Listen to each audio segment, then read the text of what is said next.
say? I wouldn't be here today if the old school didn't pave the way. What more can I say? I wouldn't be here today if the old school didn't pave the way. Ain't nothing like the old What more can I say? I wouldn't be here today if the old school. I remember Mr. Magic Flash, Grandmaster Cass, LL raising hell, but I didn't last. Every D and Rock Kim was a shit to me. I flipped to see a Dougie Fresh show with Ricky D and Red Alert was putting in work.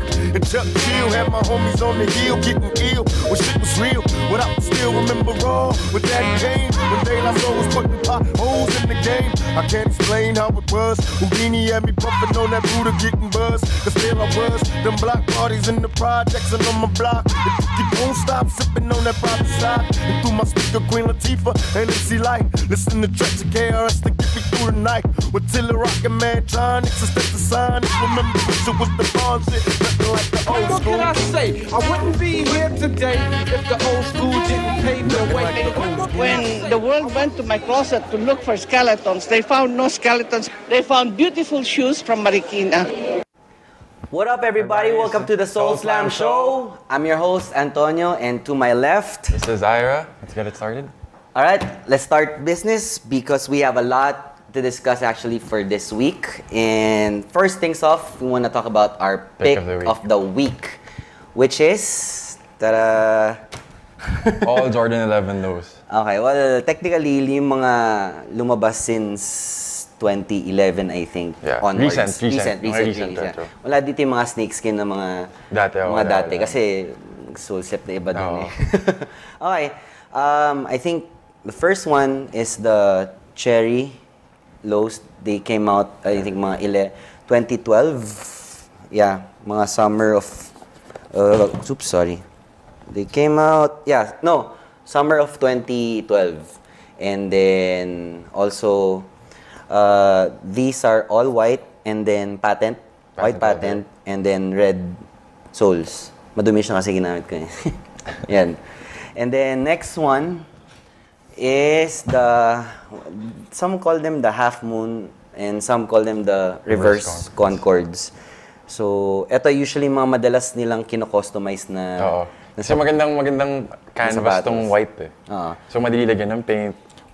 Well, yung history ng Jordan 11, it's really one of the most iconic shoes talaga, di ba? If not the most sought after. Kung hindi, diba?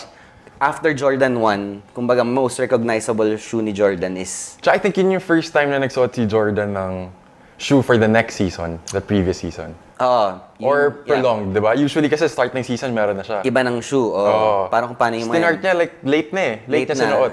Pero... Tapos nag-carry over to the next season. Pero they lost noong una yung ginamit yan eh, no? Kasi yun yung... Comeback. Yun yung naka-number 45 pa si MJ. Out of retirement. Yeah, out of retirement. And then famous din siya in Jordan 11. Yung high version nito because of the Space Jam. Yung movie na Space Jam noong 1995 lumabas. I think sino Bugs Bunny kasama yun, di ba? And then sabi ko yung movie na yun, sobrang inspirational nung parang Michael Jordan nasa movie kasama Looney Tunes. Tsaka yung yung like NBA players at that time, sila Charles Barkley. Yun kalaban nila sila yung Terror Squad. Terror Squad. Ginawa nilang cartoon character sina Charles Barkley. Tsaka magandang hindi naman magandang season, but then natalo sila, di ba? But they came back with the best season ever. Best season 72-10. 72-10. Was that the first one? Or second one? 72-10 yung first one, no? Na yung 4th championship ni MJ. Fourth. Yung Jordan 11 season. Yung tinalo nila yung Seattle Supersonics, Peyton and Sean Kemp. Astig din masapat si Kemp, pero we'll discuss that some other time. Yeah. And then, recently, ang unang lumabas was the Nightshade or the snakeskin lows. They have the feel really of parang snakeskin talaga in detail. Wanna show them. If you feel it's kind of rough, mapapakita siya na medyo, yun nga, parang feel ng snakeskin. And some actually really get double pairs of these to have this customized. Yung parang kulay sa lagubang. Kasi hindi masakit ipa-customize yung mga non-OG colorway. Like for me personally, kung magpapa-customize ako, it's either one of these, but never. Actually, that's true. Never this. Diba? Parang mahirap nang galawin yung blasphemous eh. Pag ginalaw mo ito, you can't. Parang if you make it a Miami Nights colorway, South Beach. Parang depende na sa may gusto talaga eh. Pero ako I wouldn't touch it kasi it's beautiful as it is. So Nightshade or they call it the green snake skin. These cost around mga 12 to 15,000. I'm guessing around mga after 6 months they would be around mga 18 to 20,000 or more. Yan. And we have the girl version. Ito, these ones they cost around mga 10 to 12. Yan. And then these mga go for 12 to 15,000 also. And ito, girls. Hiniram ko yung asawa ko, hindi niya alam ang kinuha ko. Ito yung pink snake skin na low. Yan. Isa sa mga favorite ng asawa ko. When my wife uses shoes, she doesn't know the prices. Because if she knew the prices of the shoes, she wouldn't wear them. Okay? Ganun lang siya. Parang, maganda ba to? Oh, maganda yan. Tapos, pero one time, punta siya ng grocery. Sabi niya, tinawagan ko siya, sabi ko, nasaan yung Jordan 1 mo na sapatos? Suot ko. Where are you right now? Sabi ko ganun. Sabi niya sa akin, in the grocery. Sinuot mo yung Jordan 1 breads mo sa partner pa tayo nun eh. Susutin natin parehas yan. Dapat di mo sinuot yan. Ganun ba? Sige, papunti ko yung driver. Uwi na siya. Papapalit ng sapatos. Yun. Hindi niya alam na mahal yung sapatos or may value, ganun. Basta, ganun siya. She wears their shoes, which is supposed to be how it is. Ganun na talaga dapat. Parang, whatever the value is, just wear them. Yan, hindi ko na taga matagal sa utak ko minsan yun eh. Pero, pink snakeskin, these are GS only, unfortunately. Walang men's size nito. And they also have the feel of the parang snakeskin talaga, similar with this one. And then, after that, we have the Concords. Concords Low. Ito sobrang awaited na to eh. This pair. Kasi, yan, sobrang hype yan. I think they released mga 2-3 months ago. Yeah. Yeah, 2 months ago. 2 months ago, and then people lined up for those for about 3 days. Maraming mga umiyak na hindi nakakuha. Pero don't worry, I mean, there are people that get them from the States. There's a lot of supplies in the States. You just have to have some extra dough if you wanna get them. And parang hindi na far-fetched yung mag-restock na to eh, no? Kasi lagi na lang may restock. That's what Nike does now. They restock, and that's why you gotta have a Twitter account. By the way, you have to follow us on Twitter at @SoulStarManila and @IraCordera_. You have to turn on your notifications for some significant accounts like Nike because they release without warning. Yeah. That biglaan na lang. Biglaan na. Parang easy to Red October. Yung sapatos na worth $10,000. Nilabas nila ng $250, biglaan na lang. 12 midnight. Tulog na ako nun. Pagising ko, bombarded na yung ng mga post na marami na nakakuha. 11 seconds minutes lang, di ba? Seconds, sold out. In 11 minutes because hindi alam na lahat ng tao na meron. But everyone had their pairs. So, yun. So, that one is the Concord Slow. These are one of my favorites. A new colorway that came out just recently. The latest? Yes. Dito sa Philippines, mas konti nila lumabas, but in the States, they came out in a lot of colorways. Yan. And infrared siya dahil because of the infra colorway of this one, yung ilalim. This is called an infrared, meaning parang medyo hot red. Hot red with parang pinkish. Parang pinkish siya, oo. And then meron siyang speckles ng parang cement speckle, parang ganun. Paint speckles, all black. Yan. And then, one tip, to know that you're getting the real deal and not the fake 11s. The first thing I look at is the Jumpman at the heel. Pag nakalapat yung paa ni Michael Jordan dun sa patent leather, alanganin na yan. Usually, dapat may space na maliit. Kung hindi, kung nakalapat, hindi siya tumatalon nun. Nakasplit lang siya nun. Hindi siya tumatalon. So, hindi pwedeng nakadikit yun. Tsaka itong tag, laging nasa third. Yeah, 1, 2, 3. Oo, yeah. Dapat basic yan. Sa 3. Basic yan. Yun. And then the 23. At saka yung shape. Spacing. Malalaman mo na sa shape eh. Minsan sa toe. Sa toe area, malalaman mo na eh. Oo. Maraming fini-fake actually mga Jordan 11 because they're easy to make. Pero it takes a real sneakerhead to know one if they're wearing a fake. Real eye, really. If you're not sure about your pair is legit, you can tweet us a message on Twitter @SoulStarManila. We'll try to answer your questions about these sneakers as well. If you're not sure, just let us know, right? So that's it for our pick of the week. Yeah, I think we showed the... plus the Bread 11 Lows, di pa lumalabas, saka Space Jam Low. I saw a preview of them that they're coming out also. 2 more colorways and another colorway. Sure, pag-aano na naman yan. I think lalo na yung Space Jam. Lalo na yung Space Jam. Lalo na yung Space Jam. Because sa tagal na huli lumabas si Space Jam na high. I think 2008, I think 2009, something like that. They always release the high versions before Christmas. Mid. Like December 23, December 22. Lagi. Before ng Pasko. Yun yung and these ones naman, they release during the summer. Kasi usually low. May, kasi low. Medyo chill version. Yan. So yeah. Alright, that's it. And next up, we wanna feature our retro, or what we call the Bring It Back. Yeah, Bring It Back. And your choice, bro. For me, is the Nike Air Jet Flight. Actually, tinanong ko sa'yo, anong tsura ulit nun? Padali nga picture. Ito yung sapatos na ginamit ni Steve Nash. Steve Nash. Kasi sobrang komportable. Yun ba yung nasa Dallas ba siya? Nasa Dallas siya. Okay.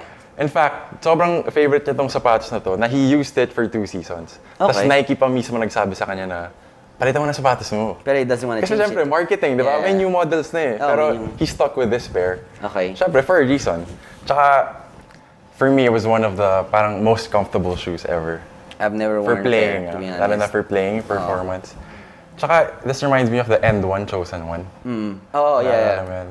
We have a picture of that. Ganun, same low-cut version with a strap. Oo nga, no? Diba? Pareho. Sino suot niyan? Vince Carter? Hindi, nagsuot nito si Jason Williams, Ben Wallace. Okay. Si Ben Wallace.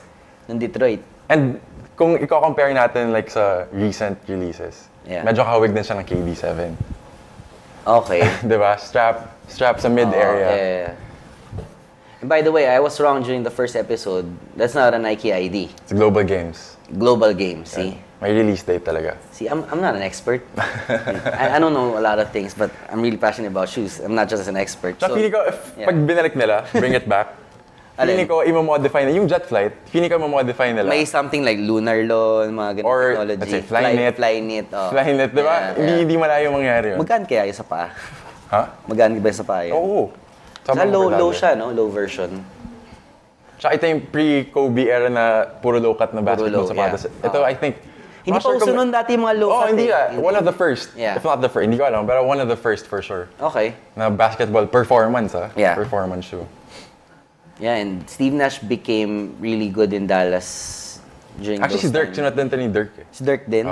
Pero, parang pangit tignan, 7-footer, di ba? Parang pang-guard yung dating eh. Pang-guard yung dating ng sapatos eh. Well, anyway, it's a good shoe. My pick for Bring It Back is the BB4 Shocks, aka the Boing Boings. 2001. Sobrang dami memories. Second year college ako niyan. I remember me and my blockmate Pierre had those. Both had the same shoe. I think they retail for around mga 7,500.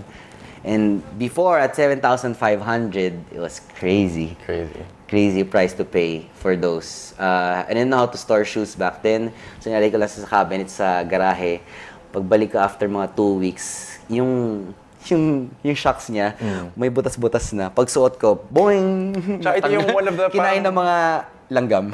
One of the parang, ng Nike to eh. Itong innovation nila na shocks. Signature. Parang sobrang, sa let's say, timeline yung Nike. Malaking bullet point tong Nike shocks eh. Yung shocks. Tsaka ito yung parang carrier, ito yung first, di ba? Or one of the first. Yeah, one of the first, if not... Tsaka bagay na sa athlete nila, Vince Carter. Which is arguably one of the best dunkers ever. Ginaya sila ng Adidas tsaka ng ibang brand eh. They came out with the same kind of concept na parang pero may shocks original as usual, Nike. And they also had yung mga trainer versions, mga runner versions. Ako meron akong trainer tsaka runner. And yung mga notable yung moments, yung dinangka ni Vince Carter, yung guy from sa Olympics. Frederick Weiss ba yan? I think it's 7-footer. He jumped over. Yeah, Frederick Weiss, 7 feet, 2 inches tall. Yan. He was wearing the BB4. Hindi niya dinangkan. Talagang he literally jumped over, di ba? Yan. Tsaka kung epic yung dunk na yan, epic din yung reaction ni Gary Payton tsaka ni Kevin Garnett. Ano sabi ni Gary Payton? Talagang nagwawala sila. Nasa court sila nun. Oo, nasa court sila. Talagang nagtutulakan sila na gano'n. Kasi naman tatalon naman yung 7-footer, parang... 7'2" tall player from France, no? Iba yung ano yan. Hindi ko alam yung team, I think he was from France. And forever poster ko na yan. And that's one crazy moment. I think they should bring back the Shocks. Tsaka yung Boing commercial, diba? They made one yung parang sa Olympics pero it's not one of my favorites. Part of a pack. Part of a pack, pero... I think they should release it yung with, like as a set, diba? As a set, yeah. Colors, different colorways. Or the original colorway, mas maganda. Yeah, original colorway. I think maganda siya if ini-endorse siya ng mga younger players today, like sina Kyrie Irving, yung mga ganun.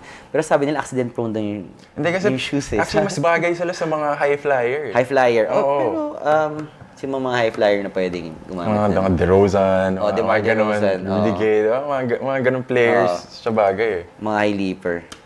Yan. Okay. If you guys have any suggestions on what we should feature for our retro of the week or bring it back, do us let know on Twitter @SoulSlamManila. And next is our favorite sneaker moments. What's yours? Well, there was a time kasi nung LeBron, being the beast that he was, nung high school pa lang, he was the most watched prospect ever. He was the phenom. Of all time. He hasn't played a single NBA game. May 98 million na siya. For endorsements. He hasn't played a single NBA game. May 98 million na siya. That's how a big deal LeBron was. Tapos nililigawan siya ng mga shoe company. So one of my favorite moments was when he wore the Reebok Question, and the Adidas T-Mac too.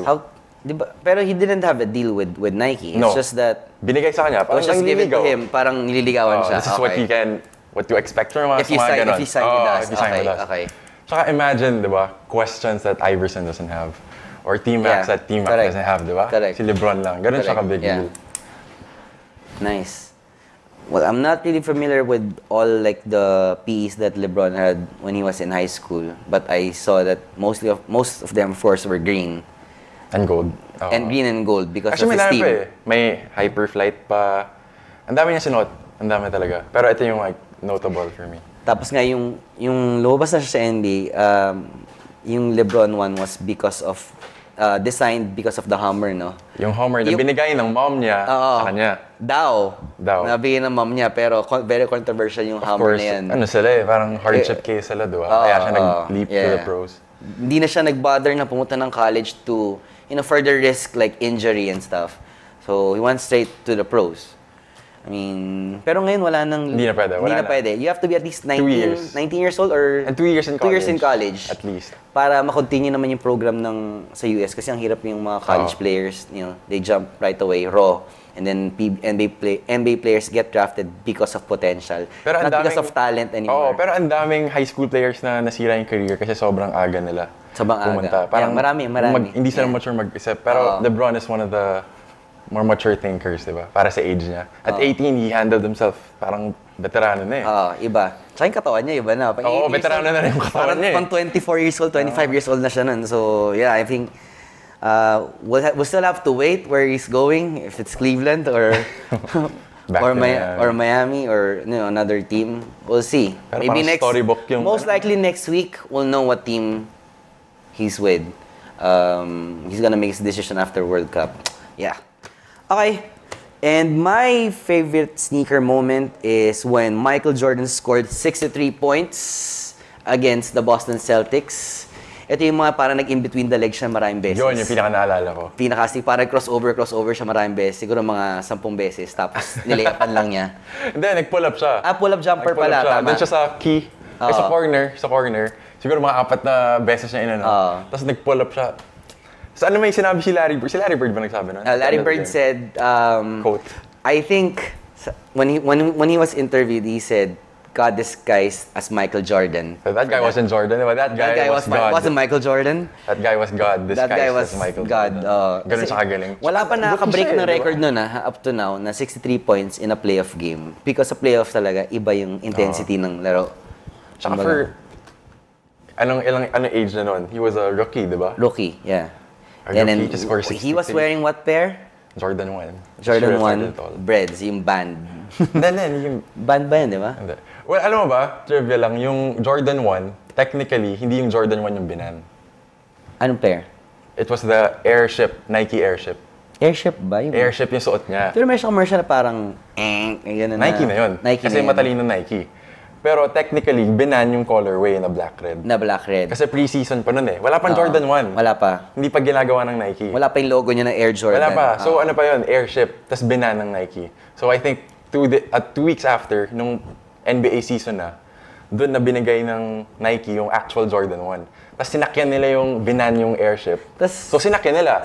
This is the shoe Michael Jordan can't wear, but they can't stop you from wearing it. They can stop Genius you from wearing it. Genius. At that time, it's a good marketing strategy. Tapos, parang, it was worth it na they were paying $5,000 for every game that Michael Jordan wore those pairs.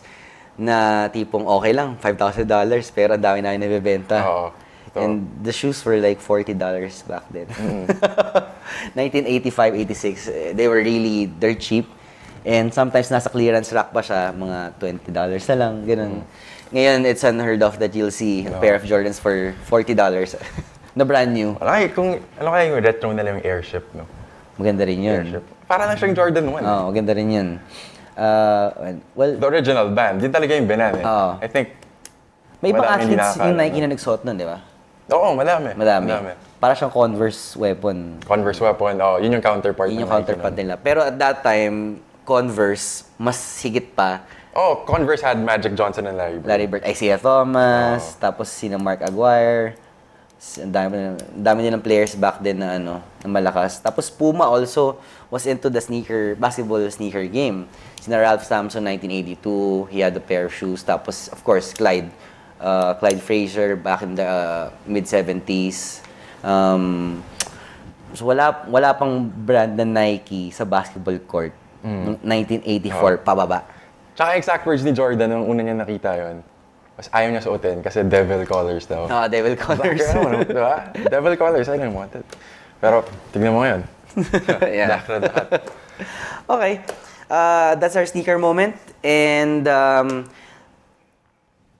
this is it's a very lengthy talk that we're gonna have next. It's 4-hour talk of the week, which is sneaker maintenance.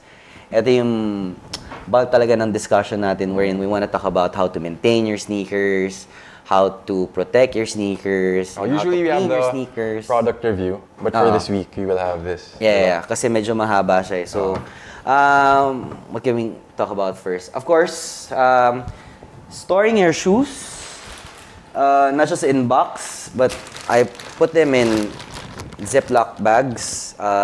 These are XL Ziplocs. They can hold up to size 13 sneakers na high cut. Yan. And hefty. 1 zip nakalagay. It says jumbo, 2.5 gallons. So most likely if you're getting a Ziploc for your shoes, it has to be this big. And another thing is, it has to be acid-free. Some Ziplocs are not acid-free because sa food storage. And these one are acid-free. You will know if they're acid-free if it's very smooth yung Ziploc sa labas. If they're medyo matte yung feel, they're not acid-free. So it's possible that your shoes might stain. Yun yung ano niya. Yun. And also, if you're gonna put them in Ziploc bags, lalagyan mo siya ng perforations. Parang ipapuncture mo. At least 6 holes. Because you're supposed to let in air sa shoes mo pa rin. If you're gonna store them for more than 6 months and then there's no air, ano mangyayari sa shoes mo? They're gonna... Ganito. Pakita mo yung crumbling shoe. Yung nagkalat sa kotse, oh. This is nung sneaker noob pa ako. Okay. This is nasty. Tingnan mo.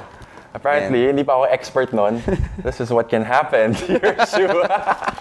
Hello! Ayan. Pwede siya face powder. Pulbos. Yeah. Kahit tinago ka lang to for, in your mind. Yeah, but eventually, shoes will become like that. Regardless if you store them here, put silica gels. The point of we're just trying to lengthen, prolong the life of a sneaker that's... Kasi naman, investment mo to, magkano ginagastos mo dito, diba? Might as well, diba? Dalawang ganyan, kabili ka na ng 32-inch na LED TV, diba? Parang inisip mo, ganun pala yung cost nun, diba? So, I mean, you have to take care of your shoes. Some put them in boxes. Just make sure that when you put your boxes together, wala bang box dyan?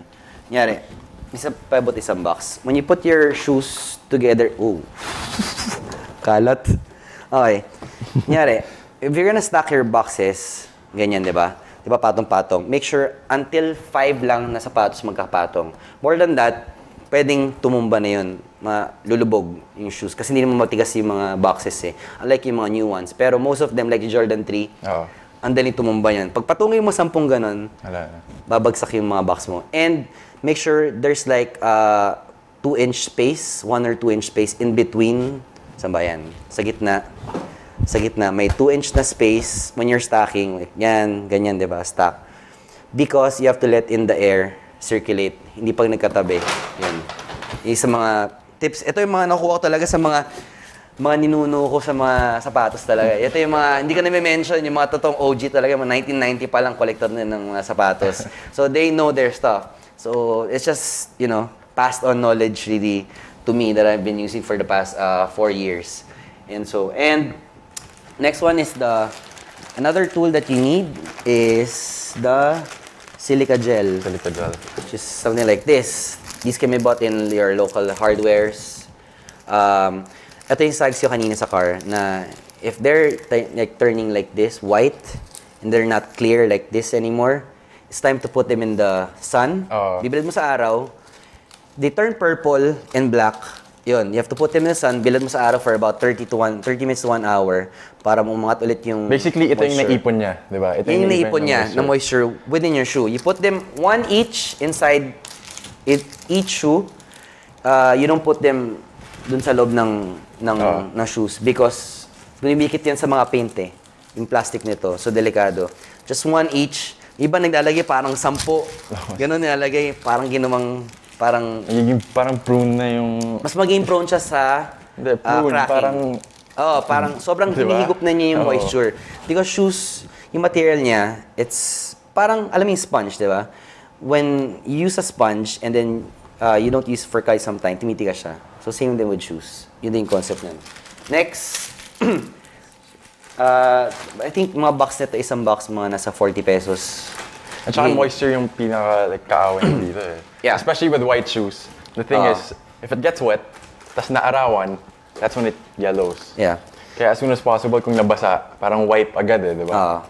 Tapos, yung kasi pa, moisture and sunlight is yung mga white, yung mga yellow light, yan, delikado yan. If you're exposing your shoes to yellow light or sunlight, mas pabilis manilaw yung shoes mo. Pati yung mga bottoms niya, yung sole. So, ingatan nyo yun. Another thing is, protecting your shoes is, ano ba mga sasabihin? Ay, yung sneaker shield. Sneaker shields.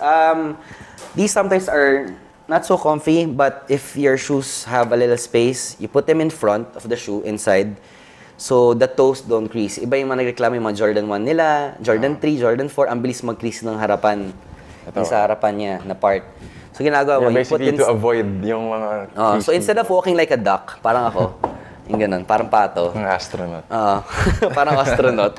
You put this inside, 1 each shoe, and then you can walk normally, na hindi siya nag-crease. Kasi, yung mga sneakers, ayaw nila na may crease yung mga shoes nila. Yan. So, you put this inside.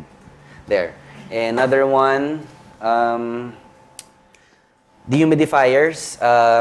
There are machines that you can use. For instance, you have a room wherein you keep your shoes. You buy a dehumidifier. It's around mga 5,000 to 10,000. It's not a bad investment because, you keep out all the moisture from that room kasi sa Pilipinas mainit.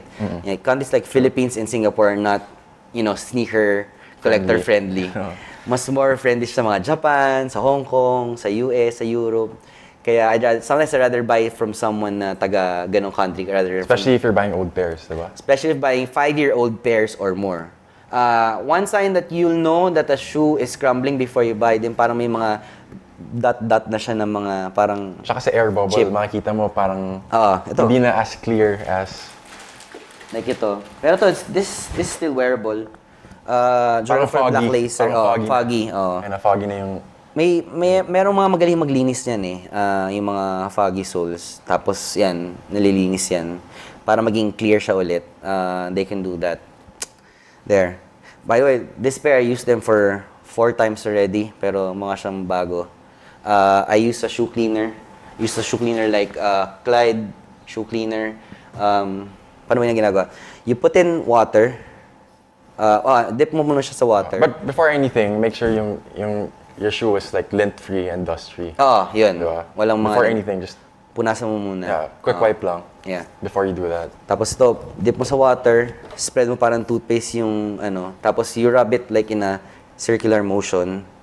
Yun. Saka hindi ko na pinapadala ng tubig. I use dirt cloth or any cotton, parang pinupunasan ko siya, ganun. And then I let it air dry. Hindi ko na siya binibilad sa araw. Yun.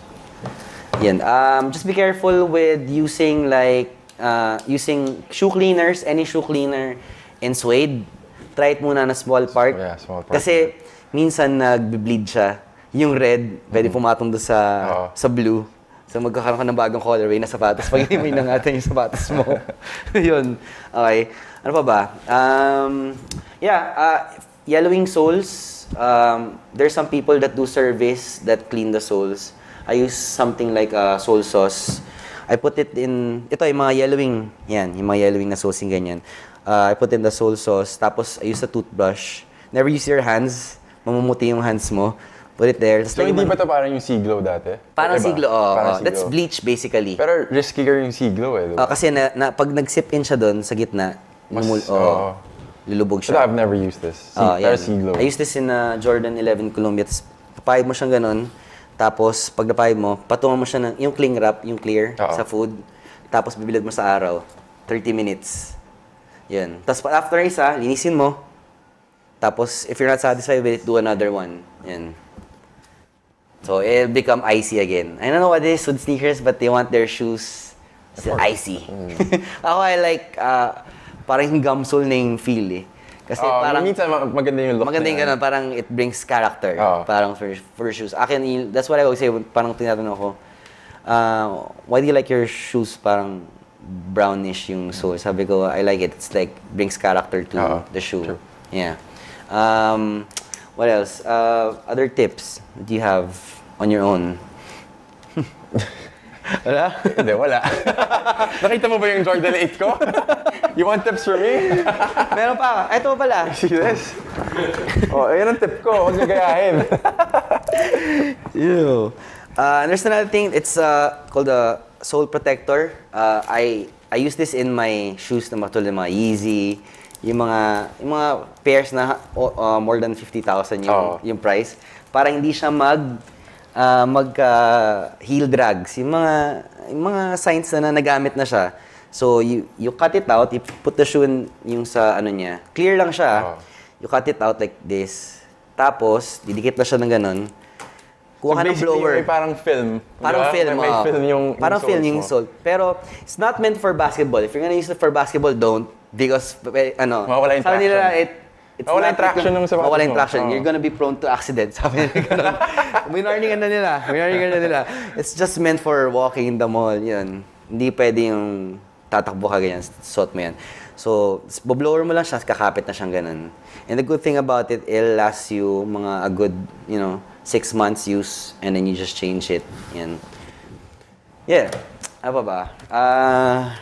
Again, don't place your shoes in direct sunlight. And also, if you're rocking extra pair, if you're keeping extra pairs, for example, you have 2 pairs of shoes and, the other one, you just keep them. Don't just keep them. Let it out. Temperature. Temperature is around mga 25 degrees. Pababa. 18 to 25 degrees yung ideal eh. Usually, our temperature is between 27 to 34 at home. So, kailangan mo mag-aircon. Para sa sapatos. So, naka-aircon ako from 10 to 4 p.m. Meron akong half horsepower na parang Steady lang, mga 10 to 4, automatic bumubukas yan. Tapos, pag dumating yung nanay ko, makikita niya, pinapatay niya. Sabi, ba't ginagawa mo? Pag sa aircon, lamang tao. Pinapatay niya. Pero, sabi ko, the way to keep them, if you're not gonna use them, of course, you have to bend them, parang ganyan. Yung gitna. Yung ginagawa especially if you have lots of pairs na hindi mo ma-rotate. Na hindi mo masuot, and you have to bend them in the middle para magka-squish siya, tapos pabaliktad para yung gitna niya. Kasi ang laman niyan is Zoom Air, usually. Yung mga gitna. It's better if you use them. Pero if you can't, yun. The best tip still is to use them.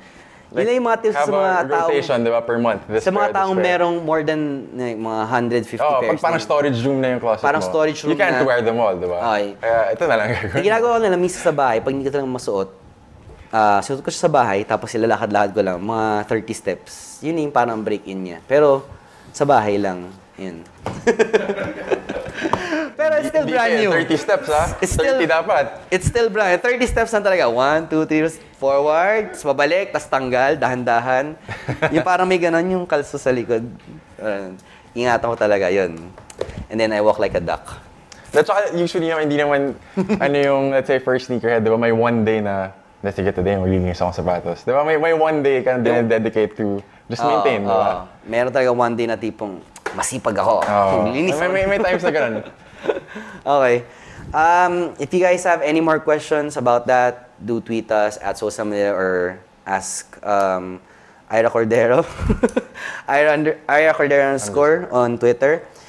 Or if you have any other tips, probably I forgot some other tips, but basically that's it. Next one is our feature of the week. Feature of the week. Okay. And we want to feature 3 pairs. The first one is an MMM. It's a Maison Martin Margiela pair of sneakers. Those are very high fashion sneakers. Ito lang yung proof na parang nag-cross na yung border. Yes. With like athletes, sports, and high fashion, diba? High fashion. Street fashion and high fashion. It was never heard. Parang nabublur na yung line na nag-divide sa kanila eh. Yes. Parang isa na lang. Yeah. And yun yung ano natin, yung theme natin for the event, di ba? So, some na tipong we're mixing old school with the new one and then high fashion. Tsaka, like, people are so creative nowadays na even, let's say, cartoon characters nasa high fashion na bag. Yeah. Diba? Like, before, hindi mo naman iisipin yun. Oo, na parang cartoon character kung nasa ang level na yung like, culture ngayon. Kung ano na pwede paghalo, hinahalo. That user is, what's name? Shoe _ Hefner. Next one is a pair of Asics Gel Light 3 St. Alfred collaboration. St. Alfred is a store in Chicago, actually. They made a collaboration with Asics, and this is a classic pair, which is Asics Gel Light 3. I think this way back in the early 90s. But that pair just released last year, care of Soul Academy. They released that, very limited pairs. Sobrang hirap ngayon, and they go for around 25 to 30,000 easily right now for a pair, and retail around 7.5. The quality of that is so nice. I have kept my pair, but I'm using them at the same time. So yung username, Han Solo. Han. Yung kanina, Shoe Hefner. Di ba? Han _Soul. Low. _ low. Okay. And last one is from Aaron L. Boone. When the LeBron King's crown. The LeBron 11 King's crown with the matching hat to go with it. That didn't release locally. And I think they would go around 15,000 pesos here if you want to get a pair. From someone that you know in the States, that's a reseller. You can get them. And yeah, that's it. Okay. Next one is our question of the week. No, we're gonna first announce and then before anything. Diba, sa first episode we had 1 prize. Second episode we had 2. 2 prize. The third episode we have 3. 3. Pero don't expect na sa next. Pero ito na yung peak.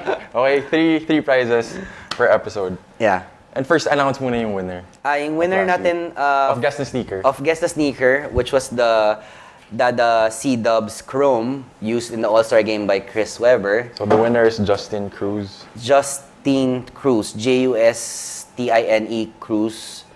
And that's a screenshot of his answer as a Rebenga on my Benga post. So do follow us. All contests that we have usually are in Benga, the Benga app. You can look for us, Soul Slam Manila, and then that's where we give our prize. It's easier to find, and we can put our stamp in it, in your picture. How cool is that, diba? Parang you can put your logo on a product that you like. That's so don't answer, basically, don't try to answer in other platforms. Don't try to answer ng Dito kami pumipili. Meron pa nag-PM sa akin, nagte-text sa akin na, Sir, pwede ko ba sagutin sa'yo? Te-text ko lang yung sagot. Alam ko yung sagot yan eh. Ito yung sapatos na Hindi, di ba? Sa Benga. Doon kami mamimili. Hindi eh. May nag-PM sa Facebook, meron nito-tweet, tapos may magte-text sa akin, kaibigan ko, sasagot. Sabi ko, wag i-post mo sa Benga. So, it's easier to find and easier to post there. And so that was the winner for last week. This week, we have a new sneaker. Yes, we have a new sneaker and we want to show it on the screen. There. There. Ikaw ngayon may clue ka. Sige na nga. Hindi, wag na. I think, kaya na to. Kaya na yan. Kaya na yan? Okay. Sige. So, whatever that pair is, we're gonna post that same shoe on Benga app and all you have to do is Rebenga it.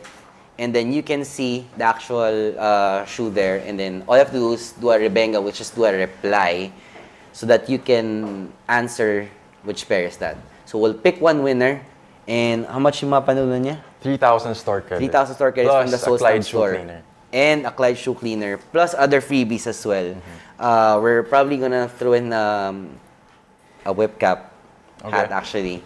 One of their new collections. So 3,000 store credits, like these. Yeah. a whip cap, and the Clyde shoe cleaner. Yeah, from whip caps. Yeah. This is the first, First pa lang to. First giveaway. First giveaway, yan. That's our first giveaway. Next one is the... Question of the week. Question of the week. But before nun, paano yung muna yung winner? Yung winner muna. Ng question of the week is from Charles Collado. That's a screenshot of his post on the Benga app, wherein he asked, stronger hype influencers, athletes or celebrities? That's a good question. Ito yung magandang argument dyan eh. No? Ang naka-feature dyan si Kanye West is si Michael Jordan. And you could probably put in LeBron James or Jay-Z there as well, among others. My pro for athletes is that, performance, what the shoes can do. Parang, true. Parang, is it the shoes? Di ba? Parang dun yung first platform eh. It's the athlete. And then, it goes down... to the streets. Which is the actual user. Because celebrities are just normal human beings. I mean, Rick Ross is not an athlete. Di ba? Pero you follow him around as well. Di ba? Yun lang. They wear them first and foremost. And then, the rare ones, you see them mostly on the athletes first before the celebrity. Unless the celebrity has a sneaker deal. Diba? So, and you see idol mo sila parang, they're like legends or heroes on the court eh. Si Kevin Durant wearing a pair of KDs, parang feeling ko pag sinuot ko si yung suot ning magiging ganun ka rin, di ba? Same with Kobe and LeBron, and Michael Jordan. Yun. That's a good point. The negative point is that, athletes are not really closely followed around off the court. And they're not really they're sometimes camera shy. They don't like getting pictured, and they're not really followed by the paparazzi more. So and basically when influence, I think it's the athletes. Kung influence lang in terms of style and everything. Yeah. Athletes. Yeah. But then yun nga, you can't ignore the fact na yung roots ng athlete ay ng celeb, no matter what you do, talagang magte-trace back sa athlete. Correct. Yeah, doon pa rin babalik. Whereas naman yung sa celebrity, they can actually, wear anything they want. Paglabas pa nila sa doorstep nila, 20 cameras ready flashing at them, and then automatic post na lalabas sa TMZ yun, or sa Just Jared, or sa Celebrity Sneaker Stalker na parang, uy, sinot ni ganyan ni Kanye yung Flyknit trainer na black-white na na pair. Ganda nun di ba? Parang, pero umabot siya sa outlet. So influential talaga yung mga celebrities. Influential talaga yung celebrity. Pero kung if we just talk about sales, kunyari, athlete pa rin. Athletes pa rin, yeah. Athlete pa rin. Oo. Kasi, a celebrity doesn't wear the same pair of shoes every night. You know, they change it up from high fashion to... Yeah, and the player wears it for a whole season. A whole season, which is 82 games, plus hanggang NBA Finals pa, umabot sila ng Finals, di ba? So, they wear the same pair of shoes longer than the celeb. Kasi kailangan kung ano yung uso eh. Or sila nang papauso. But I think you can't pick ngayon, sa panahon ngayon, parang you just can't pick one eh. You can't pick parang one. It's either, go hand in hand na. They go hand in hand. Parang, you have to choose the best part of it na lang, di ba? Who's your influence really. There. So, that's the answer to your question. Yes. And, no, that was the winner from last week. Yeah. We're short of time. So, we can't do the influence. We'll do it sometime next week. And, again, for the question of the week, we're gonna post a Benga post and you're gonna win 5,000 pesos if you rebenga your best sneaker question. That price is 5,000 store 5,000 store credits. Okay. And yeah, last mention na lang. Last giveaway. Yeah, last giveaway, which is yung ticket giveaway for our event. Oh yeah. On August we're gonna give away 3 pairs of Soul Slam 2014 tickets for August 3 at the World Trade Center. All you have to do is take a screenshot of your favorite moment of this episode. Take a screenshot, favorite moment. We're gonna pick three winners, yeah. And then we're gonna announce next week. So those tickets cost around 800 pesos. So yeah. So 3 prizes. So Summit 2014, August 3 World Trade Center. It's a buy, sell, trade event wherein you can talk about sneakers and buy your favorite streetwear there. We have a lot of vendors. We have over 100 vendors already registered with us. We're gonna have international cover model Luxy Boo, and then Trinidad James is gonna performer. And yeah, that's what we have, and we'll see you guys there on August 3. August 3. All right. Anything else you wanna say? Shout out. Wala na influence, so yeah. I guess you have to wait till next week. Till next week. Okay. Yeah. Shout out also to Publish Brand for my jogger pants. Hindi pa na-release to eh, pero binigyan nila ako kahapon. What else? That's it. That's it. Okay. We're done with the show, and we just want to leave you with one special quote, which is, at the end of the day, you're just shoes. This is Antonio and Ira signing out. Peace! The views and opinions expressed on any program are those of the persons appearing on the program and do not necessarily reflect the views and opinions of the New Media Factory. Some programs on this network might include strong images and language and may not be suitable for all audiences. Viewer discretion is advised.